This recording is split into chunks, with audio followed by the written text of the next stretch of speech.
Free Palestine.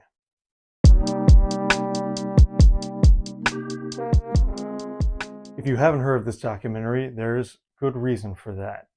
No Other Land has still yet to receive US distribution, which is a shame because this is one of the most important and vital documentaries I've seen in the last few years. It's easy to call a movie important, but this documentary is essential filmmaking and crucial in understanding the Israel-Palestine conflict. No Other Land was created from a coalition of Israeli and Palestinian filmmakers. Now, when reviewing documentaries and films, it's important to separate politics from criticism. But that's definitely difficult to do here. What do politics even mean? What makes a film political? Well, if you ask me, a film and a people are only political when there are groups or institutions that have an interest in them not existing. And with the conflict still ongoing right now, it's pretty evident that there are people out there who do not want this to be seen. It's not only documenting the recent past, but leads up to our current present. And the reality that it's not really as complicated as it's made out to be.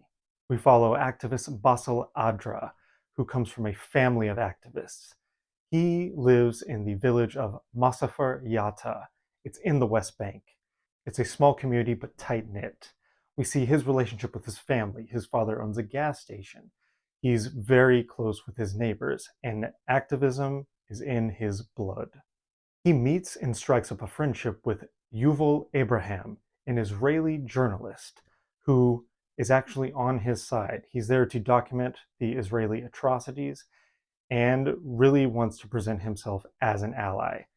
Bassel and Yuval form an unlikely friendship, but it's easy to see how they get along. The people of Masafer Yatta are congenial, they're lively, and they welcome in Yuval, of course with reservations, but they're a sharp contrast from the IDF and the Israeli settlers who continually encroach on the land, driving villagers off and bulldozing their homes. We begin in 2019, all the way up to winter 2023 and right before the full-on post-October 7th conflict. Documentaries are tricky to critique because we want to look at the film objectively, but our interest largely depends on the subject matter. Well, Bassel's just a great character to follow. He's young, he's energetic, he's lively, he's informed, he's a true leader in the community. And we see him lead protests, even just small protests down the road. And we see him go up against the IDF with his only true weapon, his camera. This is an incredibly contemporary film because it shows the power of the visual image. And Bassel is right there in the action, interrogating the IDF as they are bulldozing homes, having conversations with Yuval, and they have a dialectic back and forth throughout the film that's really complex and very complicated. The situation might not be complicated, but their feelings and their friendship and their dynamic is. Yuval is an interloper. He wants to be an ally, but he knows that the Palestinian people can never really trust him. He's also caught between them and the Israeli soldiers who see him as a traitor. But of course, Yuval can always return home. He can write his articles and he can go back to his life. Bassel lives this, and he fights the good fight every day. And I so greatly appreciate how the film doesn't reduce his friendship with Yuval into a can't we all just get along bromide. So as we not only grow with these two men who become like brothers, we also question Yuval's complicity and what more Bassel can do, and really what can anyone do in the face of huge opposition and a giant oppressor like Israel. The filmmaking here is just superb. I hate to use the term cinematic, but it feels so immersive and with an eye towards an audience. There is drama and there is suspense in a way, and there are magnetic and engaging scenes between characters, and not to mention scenes of devastation and harrowing sadness.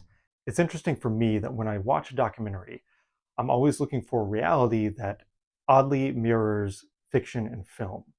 And then when I see films, I'm always looking for something that really captures reality. That's an interesting contrast between the two genres and how form and filmmaking can really shape what a narrative is. In our current reality, where people want to deny the visual images they see and hold on to their biases, I really hope this film not only sheds a light on the human side of this conflict, but really opens people's eyes that these are real human beings undergoing oppression, undergoing something that many similar groups throughout history have undergone. You really run the gamut of emotions: anger, frustration, disgust, disbelief, and disillusionment. What can we do? The film asks us, what is power? What does it mean to have power and wield power? And Basil and his family are in maybe the most powerless moment of their lives. It's devastating, it's important, and I urge you to see it and keep an open mind when watching it. No Other Land is the best documentary I've seen in years. It's the best documentary from last year. It is essential. I give it 4.5 out of 5 stars. If you like this review and you want to see more, please like and subscribe or follow me at RamirezS316. Free Palestine.